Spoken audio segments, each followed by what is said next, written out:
Previously on the Novympia channel. Just to sort of satiate my curiosity, to rave. And coming up. I broke the toilet seat, but we don't have to talk about that. I find you very rude. The Novympia channel is made possible by our gorgeous patrons who get access to the most unappealing crap you'll find anywhere on the whole internet. Cue the snafu! We are literally that meme with those two houses today. Oh! That is true. I don't mind it. I do not mind it. Hello and welcome to another Eurovision reaction video. My name is Nova. I'm Olympia, and we are sometimes dressed like ladies, sometimes not. For these Eurovision reaction videos, we are not. For the most of them. We've done a couple of them. Yeah. Can you imagine? That's a bit of a jump scare.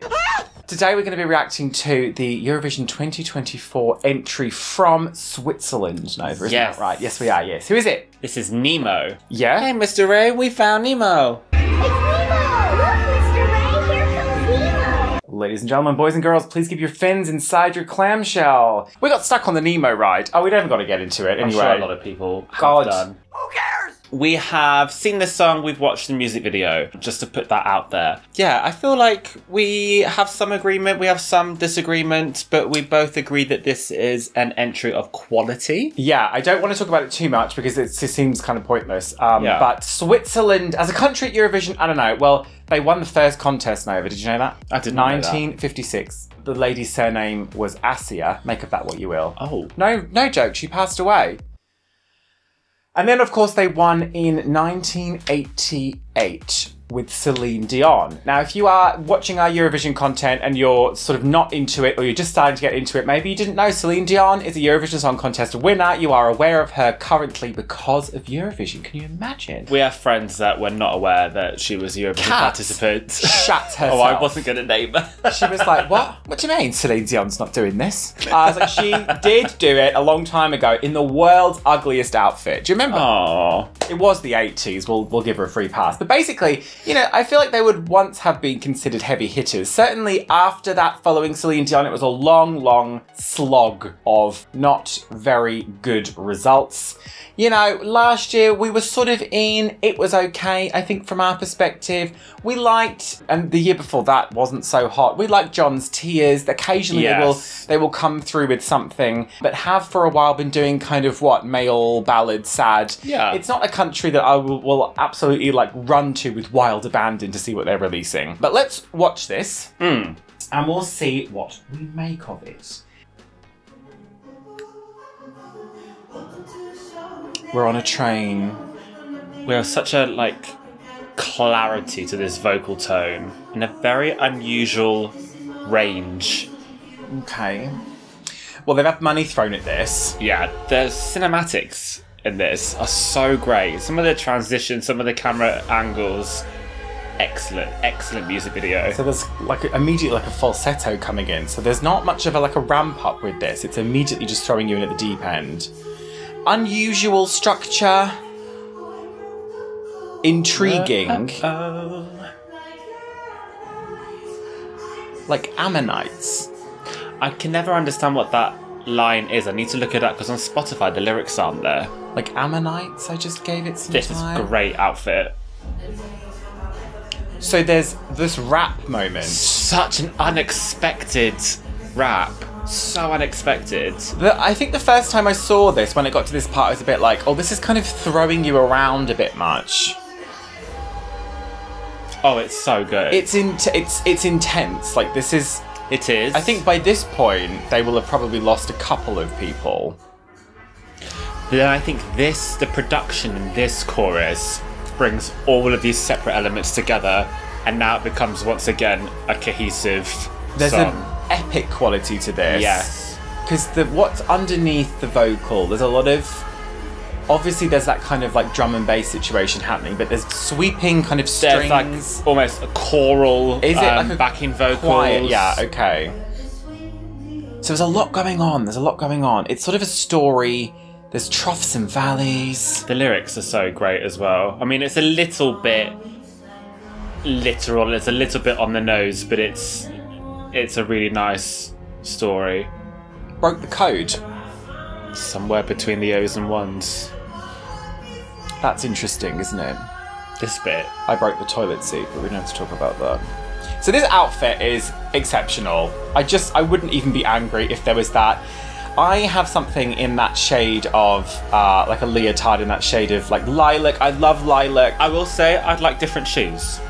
I can't even see any shoes. I love how it's like a train carriage that's suddenly become, it's a bit circusy, a bit boudoir. It's all just the fabric suddenly. Visually. I love this coat. Yeah. This blue coat is gorgeous. There's a badass quality to this. There's strength to it. There's a lot of strength and power behind this. Oh, I saw the shoe. Yeah, I don't love the shoe, but we can take the shoe and that fluffy hat and just put that in a dark closet somewhere. People on that train are not happy that this is happening. Okay. You really like this. Yeah, can I just look up that lyric, just out of curiosity? We can do that. It might be good. I'm sure everybody in the comments will be very pleased that we're looking up the lyrics. Looking up some lyrics. I don't know. I feel like that wasn't really something we were going to do necessarily at the start of this adventure, but it's funny the things people get really shirty about. It is like Ammonites. Like Ammonites, I went to hell and back to find myself on track. I broke the codes like Ammonites. I just gave it some time. Now I find paradise. I broke the code.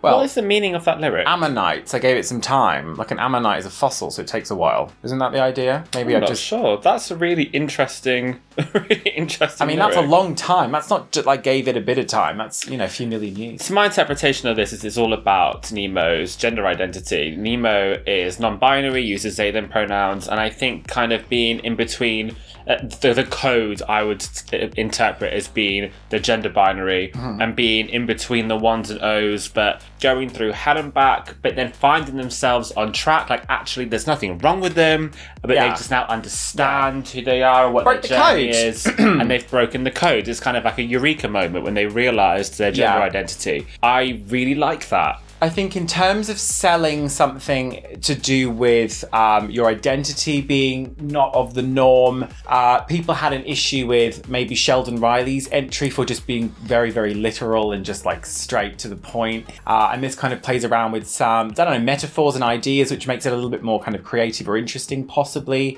I just think this is a weird one for me because we've listened to this a few times now, and I think it had much more impact the first couple of times I heard it, which great, because obviously they've got 3 minutes. Going to say. In the final, you've got to sell something. So the first listen is the most important one. The more that you play it, I find myself liking it less. But that's just kind of like a nitpicky thing. I don't really know. I don't really know. Love how it's not chaotic, because I do think there is a cohesion to these different genres and different styles of vocals being pulled together, but it is so dynamic and it is so all over the place. It's fascinating.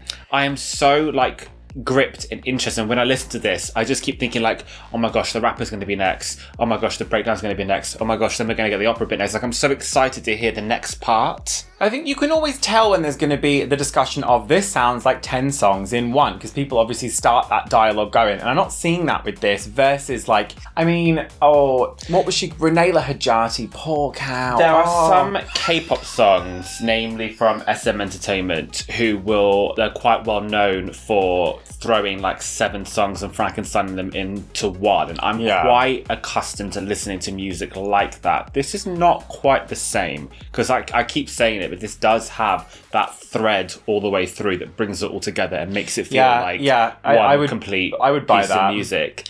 But at first, you are kind of thrown into a million directions, and then it's just with that second chorus where you go, oh, now this is making sense. Well, it makes sense to what they're talking about kind of lyrically, that the structure would be a little bit kind of like harried and all over the place. Yeah. It's not like 10 songs shoved into one where it feels like tortured and overworked, where you can tell someone has got the idea of like, I have this song and I'm going to send it to Eurovision. How can I make it the best possible way? And then 10 other people jump on it and then it becomes this weird Frankenstein thing. This seems like it has a really clear direction. And it feels authentic. It feels authentic. I will say though that rap is, there's not a lot of rap in it, obviously, but rap is tricky at Eurovision. It's not usually rewarded, so it's a lot riskier, with the obvious exception of Ukraine a couple of years ago. I would argue against that in recent years. Generally speaking, rap is not hugely rewarded at Eurovision. So I'm just saying, like, in terms of, if we're going to look at something that people might push against, then maybe the fact that it is very kind of maybe too dynamic, I don't know, or the fact that there's a bit of rap in there is maybe something that people will take a step back from. But certainly for jury appeal,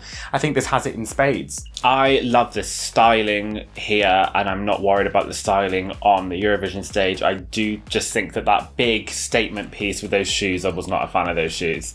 I do worry how the people at home might receive this. I feel like the majority of Eurovision fans and viewers are very accepting of gay people and different sexualities. I do think that there is still a large stigma around gender expression and gender identities, and this might turn a few people off. I hope not, but I think that this is different. This is not necessarily just a gay cis man. This is a non-binary person wearing an enormous poofy dress. And then I think a lot of people would argue against what you're saying. Well, what about Conchita? But I think a lot of people looked at Conchita. People understood Conchita as being a drag queen. This is not that. There was a certain novelty to Conchita that you could argue that's why people voted for it, because they found it slightly amusing. So there was kind of like a blood laugh maybe in why they were voting. But I also think like people understand a drag queen. We have had drag queens at Eurovision, but this is not the same as that. So I do wonder how that would be received. I'm just being cynical here. Like, I love this and I think this is fantastic, but just the cynic in me,